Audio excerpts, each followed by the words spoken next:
Maintenant, dans la discussion que j'ai, je demande aux gens, pour commencer, est-ce que vous savez ce que c'est qu'être immigré? Et est-ce que vous savez ce que c'est que de ne pas être immigré? Parce qu'il faut quand même poser des modèles sociologiques avant de commencer la discussion. Si on emploie des mots comme ça, sans savoir ce qu'ils veulent dire, et quelles en sont les implications, où va-t-on? Donc quels sont les syndromes du juif immigré?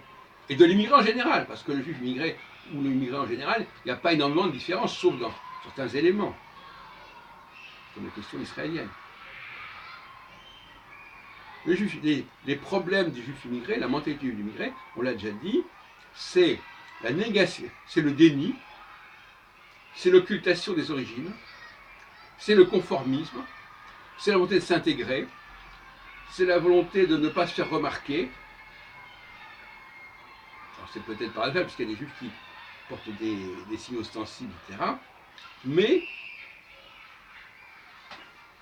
ils voudraient qu'on les laisse tranquilles. C'est-à-dire que, voilà, ils voudraient qu'on les laisse tranquilles dans leur coin à faire leurs pratiques.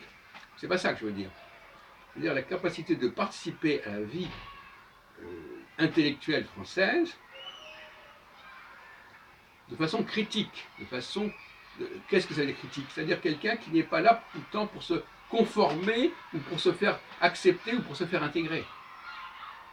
Mais quelqu'un qui est chez lui et qui connaît une culture de l'intérieur et qui peut en faire la critique sans risquer qu'on lui rappelle ses origines étrangères.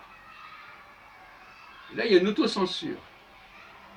Alors moi, mon point de vue, c'est que Israël a causé ou a profité du déracinement d'une très grande partie de la population mondiale. Je parlais tout à l'heure des empires qui se sont disloqués.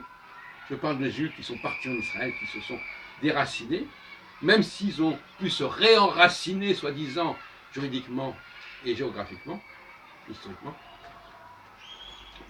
Donc, la plupart des Juifs aujourd'hui sont en crise. Ils ont une crise au niveau sociologique. Ils sont déracinés par rapport à leur héritage familial, transgénérationnel.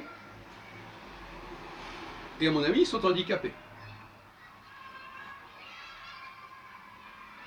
Alors on a créé une population d'éclopés culturels. Et quand ils sont en Israël, ils sont également éclopés culturels. Il faut dire les choses comme elles sont. Je suis bien placé pour le savoir. Je connais bien Israël, j'ai joué la carte quand j'étais jeune, j'ai appris l'hébreu, je le parle à peu près couramment.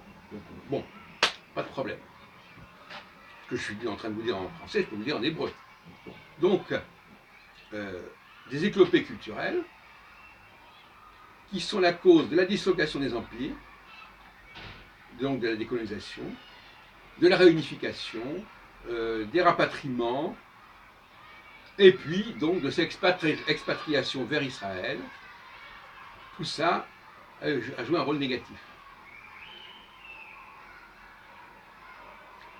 Donc ça a affaibli la qualité des Juifs. Et la Shoah n'a pas arrangé les choses, évidemment. Et à ce propos, je terminerai sur une note un petit peu polémique. On vient de nous expliquer lors d'une réunion que maintenant 51% des Juifs se trouvent en Israël. Belle victoire.